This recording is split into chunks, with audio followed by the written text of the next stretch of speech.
নমস্কার, দেখছেন রিপাবলিক বাংলা।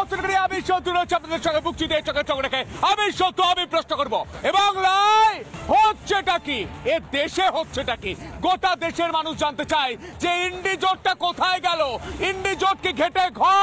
কারণ প্রশ্ন উঠছে মোদীকে হারাতে এনডিএর বিরুদ্ধে ইন্ডি জোট করলো গোটা দেশের মোদী বিরোধী রাজনৈতিক দল, বিজেপি বিরোধী রাজনৈতিক দল। কিন্তু আজ প্রশ্ন উঠছে কোথায় জোট? তৃণমূল সিপিএম কে বলে, সিপিএম তৃণমূলকে বলে, তৃণমূল কংগ্রেসকে বলে, সবাই মিলে বলে এ ওর খারাপ, এ ওর খারাপ। তৃণমূল বলে সিপিএম কন্ট্রোল করার চেষ্টা করছে, সিপিএম বলে তৃণমূলের যত দুর্নীতিগ্রস্ত নেতা।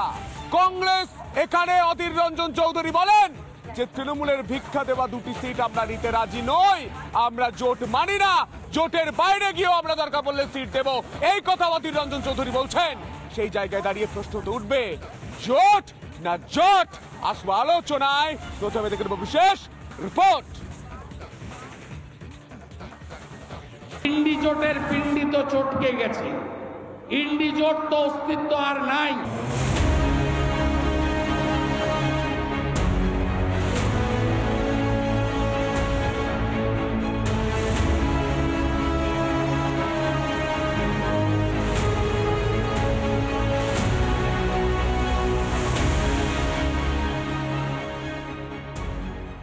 তৃণমূলের সংহতি যাত্রা শেষে সোমবার সভা করেন মমতা। ইন্ডি জোটের হয়ে সওয়াল করার জায়গায় জোট সঙ্গীদেরই বিঁধলেন তিনি। সিপিএমকে ঝাঁঝালো আক্রমণ মমতার।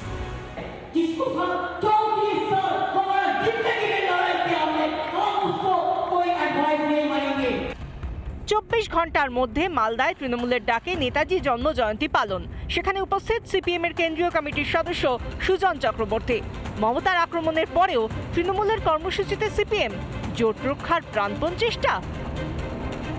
এটার সঙ্গে আপনি ইন্ডিয়া মেলাবেন না, তবে ইন্ডিয়াতে মমতা ব্যানার্জি নিজেই বারবার বলছেন তিনি মিসফিট।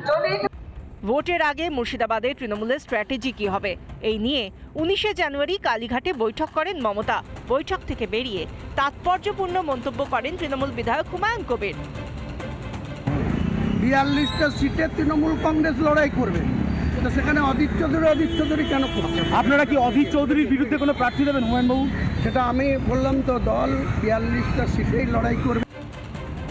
দলের এই স্ট্র্যাটেজিতে বাংলায় ইন্ডি জোটের সমস্যা বাড়ল বই কমল না।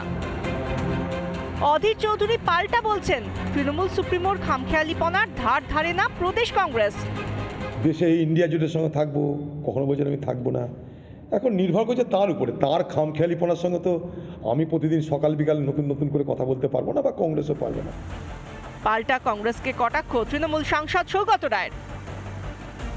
ইন্ডিয়া জোট করার ক্ষেত্রে যে তার একটা বড় ভূমিকা ছিল এটা সকলে জানে। তারপর যেভাবে এগোনো উচিত ছিল কংগ্রেস সেভাবে এগোয়নি। তৃণমূল যতই বলুক ইন্ডি জোটে পুরোধা তারা। অধীর চৌধুরী আগেও ঘাসফুল শিবিরকে তোপ দেখেছেন। তোমাকে হারিয়ে 2টা আসন জিতেছি আমরা, একবার না পরপর 2বার। তোমাকে যে কি দয়া নেব 2টো আসনের জন্য?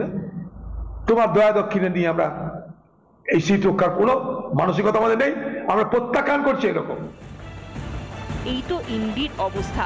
আদৌ জোটটা থাকবে তো? বাংলায় জোট সম্ভব? আমি নেই বলতে পারবো। ভোটের সময় যত এগোচ্ছে জোট সঙ্গীরা ততই নতুন করে কোন্দলে জড়াচ্ছে। আর কত ইন্ডি জোটের সার্কাস দেখবে দেশ? রিপাবলিক বাংলা।